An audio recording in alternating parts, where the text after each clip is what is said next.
चले वतन की ओर डाल के प्रेम की डोर।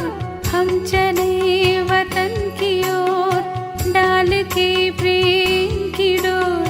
बाबा खींच रहा है आज सहज ही अपनी ओर।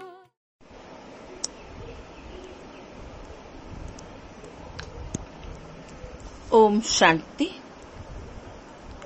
அவ்யக்தவாணி 20-1-1982. அன்பின் உறவை சீராக வைத்துக் கொள்வதற்கான சகஜ முறை ஆடுவது மற்றும் பாடுவது. இன்று பரம ஜோதியாக சுடர்விட்டு எரியும் விளக்காக இருக்கும் தந்தை தன்னுடைய விட்டில் பூச்சிகளின் ஆன்மீக சபையில் வந்திருக்கின்றார். இந்த ஆன்மீக சபை எவ்வளவு தெய்வீகமானது மற்றும் சிரேஷ்டமானது. விளக்கு, அதாவது பரம ஜோதியும் அழியாதவர், விட்டில் பூச்சிகளும் அதாவது ஆத்மாக்களும் அழியாதவர்கள். மேலும் பரம ஜோதி மற்றும் விட்டில் பூச்சிகளுக்கு இடையில் இருக்கும் அன்பும் அழியாதது.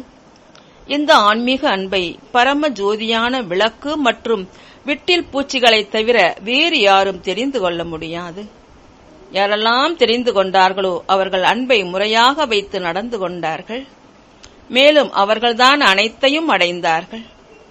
அன்பின் உறவுமுறை சீராக வைத்து நடந்து கொள்வது என்றால் அனைத்தையும் அடைவது. அன்பு வைத்துக் கொள்ள தெரியாது என்றால் அடையவும் தெரியாது. இந்த அன்பின் அனுபவியாக இருப்பவர் இந்த அன்பின் உறவை வைத்து நடந்து கொள்வது எவ்வளவு சுலபமானது என்று தெரிந்திருக்கின்றார். அன்பை வைத்து நடந்து கொள்வது என்றால் என்ன என்று தெரிந்திருக்கிறீர்கள் தான் இல்லையா? 2 விஷயங்களை கடைபிடிப்பதில் தான் இருக்கிறது. மேலும் அதுவும் அந்தளவு சரளமானது. அதை நீங்கள் அனைவரும் தெரிந்தும் இருக்கின்றீர்கள்.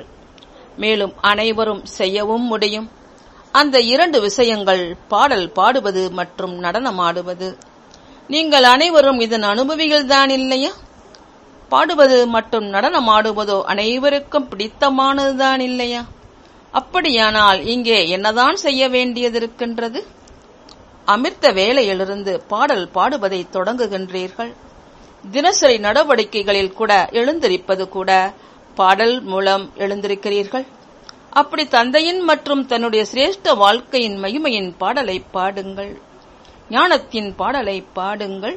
அனைத்து பிராப்திகளின் பாடலை பாடுங்கள். இந்த பாடலை பாடத் தெரியாதா? தெரியும் தான் இல்லையா? எனவே பாடலை பாடுங்கள். மேலும் குஷியில் நடனமாடுங்கள். குஷியில் ஆடி ஆடி ஒவ்வொரு காரியத்தையும் செய்யுங்கள். எப்படி ஸ்தூலமான நடனத்திலும் கூட முழு உடலின் நடனமாகி விடுகிறது, ட்ரில் ஆகி விடுகிறது. விதவிதமான தோற்றத்தில் நடனமாடுகின்றீர்கள். அந்த மாறி குஷியின் நடனத்தின் விதவிதமான நடனத்தின் அபிநயத்தை காட்டுகின்றீர்கள். சில சமயம் கையின் நடனமாடுகின்றீர்கள், சில நிறைய சமயம் கால்களை நடனமாட வைக்கின்றீர்கள். அப்படி கர்மயோகி ஆவது என்றால் விதவிதமான வகையில் குஷியில் நடனமாடிக்கொண்டே இருப்பது. பாப் தாதாவிற்கு, அதாவது விளக்கொலிக்கு யாருக்கு பாடவும் நடனமாடவும் தெரியுமோ அவரைத்தான் மிகவும் பிடிக்கும். இதுவேதான் அன்பின் நடைமுறை வெளிப்பாடு. அப்படி இதுவோ கடினம் இல்லைதான் இல்லையா? சுலபமா அல்லது கடினமா?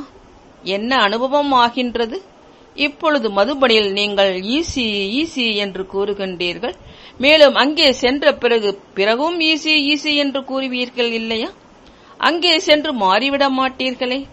இங்கே சுலபமாக இருக்கிறது. மேலும் அங்கே சென்ற பிறகு நீங்கள் பிஸியாகி விடுவீர்கள், மாற மாட்டீர்கள் இல்லையா?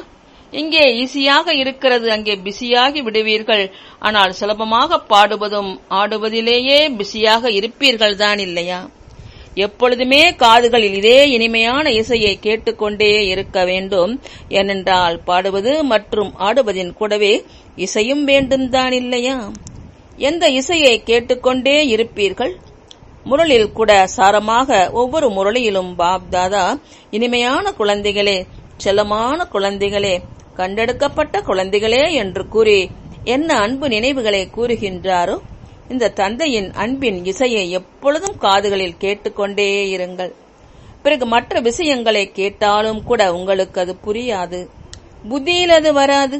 ஏனென்றால் இந்த ஒரே ஒரு இசையை கேட்பதிலேயே பிஸியாக இருப்பீர்கள் இல்லையா? அப்பொழுது மற்றதை எப்படி கேட்க முடியும்? அந்த மாதிரியே எப்பொழுதும் பாடல் பாடுவதில் பிஸியாக இருந்தீர்கள் என்றால் மற்ற வீணான விஷயங்களை வாய் மூலம் பேசுவதற்கு நேரமே இருக்காது. எப்பொழுதும் தந்தையுடன் குஷியில் நடனமாடிக்கொண்டே இருந்தீர்கள் என்றால் மூன்றாம் அவர் எவரும் உங்களை இடையூறு செய்ய முடியாது. இருவரின் இடையில் யாரும் வர முடியாது.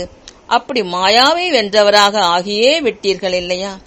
கேட்க வேண்டாம், சொல்ல வேண்டாம், மாயாவும் வர வேண்டாம். அப்படி அன்பை நல்ல முறையில் வைத்து நடந்து கொள்வது என்பது என்ன? பாடுவது மற்றும் நடனமாடுவது. எப்பொழுது இந்த இரண்டில் களைப்படைந்து விடுகிறீர்கள் என்றால் மூன்றாவது விஷயம் தூங்கிவிடுங்கள். இங்கே தூங்குவது என்றால் என்ன? தூங்குவது என்றால் காரியம் செய்வதிலிருந்து விலகிவிடுவது. அப்படி நீங்கள் கர்ம இந்திரியங்களிலிருந்து விலகிவிடுங்கள். அசரீரியாவது என்றாலே தூங்கிவிடுவது. பாப் தாதாவின் நினைவுதான் அவருடைய மொழியாகும். எனவே எப்பொழுது களைத்து விடுகிறீர்களோ அப்பொழுது அசரீரியாகி அசரீரியான தந்தையின் நினைவில் தன்னையே மறந்து மூழ்கிவிடுங்கள். அதாவது தூங்கிவிடுங்கள். மிகவும் பாடுகிறார்கள், மேலும் நடனம் ஆடுகிறார்கள் என்றால் உடலால் களைப்படைந்து விடுகிறார்கள். எனவே விரைவில் தூக்கம் வந்து விடுகிறது. அதே போல இந்த ஆன்மீக பாடலை பாடிக்கொண்டே குசியில் நடனமாடிக்கொண்டே தூங்குவீர்கள் மற்றும் உங்களையே மறந்து மூழ்கி விடுவீர்கள். முழு நாளும் என்ன செய்ய வேண்டும் என புரிந்ததா? மேலும் இரட்டை வெளிநாட்டினரோ இந்த விஷயத்தில் மிகவும் ஆர்வம் வைப்பவர்கள். அப்படி எந்த விஷயத்தில் ஆர்வம் இருக்கின்றதோ அதையே செய்யுங்கள். அவ்வளவுதான். தூங்குகிறீர்கள் என்றாலும் மிகவும் ஆர்வத்தோடு தூங்குங்கள். அப்படி 3 விஷயங்களையும் செய்ய தெரியும். அப்படி அன்பின் ஒரு முறைகளை வைத்துக் கொள்வதற்கான சகஜ வழி என்ன என புரிந்து கொண்டீர்களா? நல்லது. இப்பொழுது இரட்டை வெளிநாட்டினர் எந்த ஒரு வார்த்தையை இங்கேயே விட்டுச் செல்லுங்கள். அது எது? அனைவரும் ஏதோ விஷயங்களை கூறினார்கள். சிலர் சோர்வு என்று சொன்னார்கள், சிலர் களைப்பு என்று கூறினார்கள். நல்லது. நீங்கள் எதை கூறுகின்றீர்களோ அதிலிருந்து அது இன்னும் உங்களிடம் இருக்கிறது என்று நிரூபணமாகிறது. நல்லது. சொல்வது என்றால் விடுவது. அப்படி ஒரு வார்த்தை டிப்ரெஷன், மனசோர்வு என்று ஒரு பொழுதும் கூறாதீர்கள். ரியலைசேஷனே அன்றி டிப்ரெஷன் இல்லை. யார் தந்தையின் உறவை துண்டித்து விடுகிறார்களோ அவர்கள் டிப்ரெஷனில் வந்து விடுகிறார்கள். நீங்களோ தந்தையின் நிரந்தரமான துணைவர்கள். எனவே டிப்ரெஷன் என்ற வார்த்தை நன்றாக இல்லை. செல்ஃப் ரியலைசேஷன், தன்னை உணருதல் ஆகிவிட்டது என்றால் பிறகு டிப்ரெஷன் எங்கே இருக்க முடியும்? புரிந்ததா?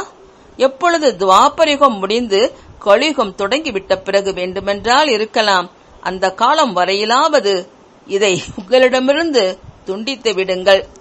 நல்லது. பரிவர்த்தனை, பூமியில் அழியாத பரிவர்த்தனை செய்யக்கூடிய, எப்பொழுதும் அன்பின் உறவு முறையை நன்றாக வைத்து நடக்கும் விளக்கொளியின் மனதிற்கு பிடித்தமான விருப்பமான விட்டில் பூச்சிகளுக்கு எப்பொழுதும் ஆன்மீக பாடலை பாடும், குசியில் நடனமாடிக் கொண்டிருக்கும், எப்பொழுது விருப்பம் அப்பொழுது தந்தையின் மடியில் தூங்கிவிடுகின்ற அந்த மாறி காணாமல் கண்டெடுக்கப்பட்ட செல்ல குழந்தைகளுக்கு பாப் தாதாவின் அன்பு நினைவுகள் மற்றும் நமஸ்காரம். तुम बच्चों को तो सर्विस करनी है जो बाबा कहते हैं। सबको ये बताओ कि देखो तुम्हारा एम एंड ऑब्जेक्ट ये है, एक गीता है बढ़िया, ये राजयोग है ना बच्चे। कैसे है राजयोग? बिल्कुल सहज है कि बाप को याद करो तो ये वैसा मिलेगा तुमको। ओम शांति।